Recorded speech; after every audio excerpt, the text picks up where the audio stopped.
Hi, and welcome to this edition of Business Supes, where we interview local successful business owners, learn a little bit about them, their business, and of course, their business superpower. So I am joined today by Danny Kennedy from Kennedy Roofing Solutions. Danny, welcome. Thanks for being with us today. Well, thanks for having me on.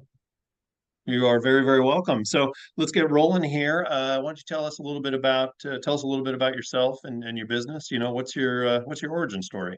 This really all started out of being an insurance adjuster. I was a catastrophe insurance adjuster for about 6 years, so traveled Texas, Nevada, California, um, Florida, North Carolina, mostly.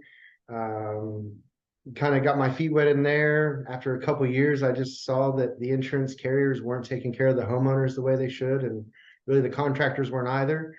Felt like I could basically bridge the gap and help the homeowner have a better experience and make sure that they were properly indemnified based on their policy, which doesn't happen as much as you would think.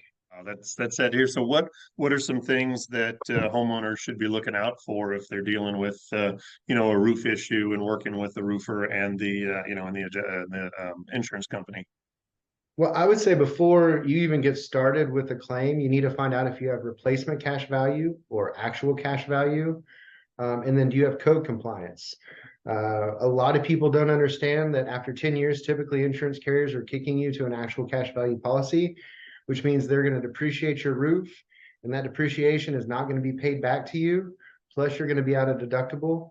Typically, we're seeing that between 5 and 8 grand.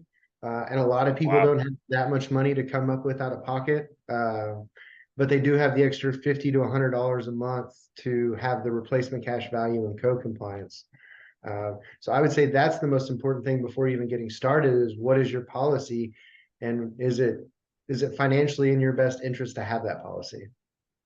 Right. Yeah, insurance is one of those things that you have it and you hope you don't need it. So you mentioned also seeing some kind of questionable things, I guess, for lack of a better term, from some of the roofers out there. So what are things that you recommend people look for when they're considering hiring a roofer? For us personally, Google reviews are the first things we send people to.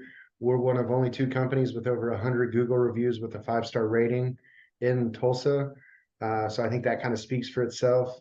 And then the other thing I really suggest, and this isn't with just roofing, this is with contractors in general. If you have a contractor come on your property and they can't provide photos of everything that they did throughout the entire process and show you past projects that they've done, get them off your property. The reason most of these things aren't done correctly is because people aren't accountable.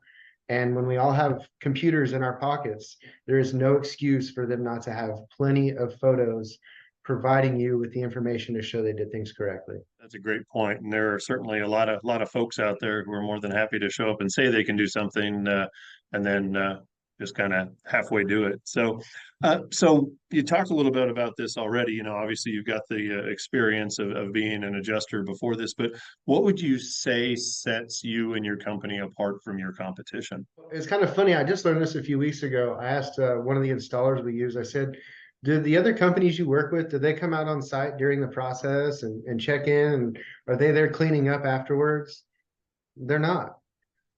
So it's attention to detail, it's accountability. We also have a system called the catch-all netting system, which goes entirely around your house and protects your landscape and your property. We're one of only a handful of companies at best in Tulsa that have that. Most guys or most companies, it seems like they're just picking up a check and keeping the wheel rolling. Our focus is on the customer and their experience, and then the byproduct of a successful transaction is the money. We're not focused on the money the way that I feel like most companies are these days, and kind of the detriment of our society, in my opinion. So kind of to that point, what was it that made you decide that you wanted to own your own business? Because a lot of times people talk about that financial freedom. So that's kind of what led me to that question. But what was it that made you decide that you wanted to own your own business instead of maybe going and working for a roofing company? Yeah, so I was actually in Omaha, Nebraska, met a roofer. He owned the business, and we started talking. Found some additional damage and told him I was going to tell the homeowner they needed to hire someone else because he didn't know what he was doing. And we just kind of hit it off. And he was like, "Hey, I'm thinking about starting a branch in Tulsa. Well, one of my oldest friends works for Southern Shingles, which is one of the big suppliers in Tulsa.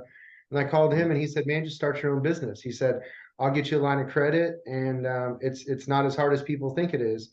And for me, the blessing was having that insurance experience and already knowing basically all the components and how to take it apart.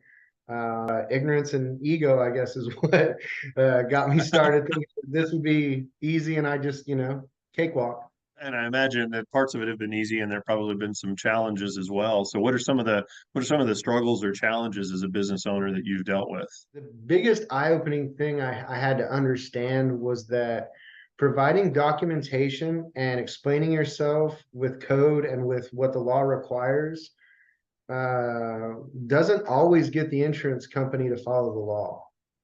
Hmm. Uh, and that's been a hard pill to swallow. And then just the most businesses run on a 30-day period of money being out versus in. When we do insurance claims, which is 85-90% of what we do, we're out we can be out 2 months, 3 months before we get paid half the job. So it took some time to kind of understand that, and then also find people that could help me make sure that the money that I was owed, I got paid, because I was holding too Mhm. many hats, and dealing with the insurance companies is my least favorite part of the job, honestly. Yeah, and I see that with a lot of business owners. They almost act as a bank, right? Because they have people who owe them money, and they don't have good systems and processes in place to make sure that they get paid what they're owed. So, what are some of the successes that you've had in business? What are some of the things you're proud of? The first time that I realized I was really successful was my mom, who's a fairly pessimistic person. She looked at me a year, maybe 2 years ago, and she said, "This is going to be successful." And I said, "Yeah, Mom." I said, "You're the only person that's had a negative word to say about this process the entire time." I said, "I haven't doubted this working one time." But it was nice that she had seen enough to finally be like, "Oh yeah, this is actually going to work." Like it was some awakening for her. That was really awesome. And then just the movement forward, uh, and seeing that the problems of last year and the things that I was attached to and that were irritations to me personally, I've let go of. So there's an evolution of my person and spirit that I wasn't aware of. And then Mhm. also the small business groups that I've become a part of. There's people that I've made that are going to be lifelong friends and people that I dearly care about. So you think you're getting in to areas like that for financial gain, and there is financial gain, but the value that the people bring from the human element is really remarkable too. Well, that's awesome. So, all that being said, what's the outlook for you for 2023? Right now, we're working on hiring a sales manager who has 4 or 5 years experience, and I've known him for over a decade. Nice. Training up 2 other guys right now. So it's for me to be much less hands-on in the business and work on the business, and then focus my personal attention to commercial and transitioning into bigger accounts with more upside. Very cool. So you've been doing this for a little while. Obviously, we're focused on helping business owners with this interview series. So, any advice that you have to share with other business owners? I would say gather as much information as you can and surround yourself with people who are in the similar struggle, because people that aren't business owners don't understand what we go through. They don't want to listen to it because they think it's all cupcakes and roses, and it's not. It can be miserable. You can be overworked. Um, and for me, it's the process is the beauty of it. When I get the check, that doesn't move my needle. It's making sure that the homeowner has the best experience with the best outcome based on their policy that they can have, and that we're providing a service that I feel like virtually no other roofing company in Tulsa does, because most of the companies don't follow the law and to Okay. code the way that we do. Not that they're not Wow. good, they just there's a few items they don't do correctly that to me matter. Okay. Kind of cutting some corners.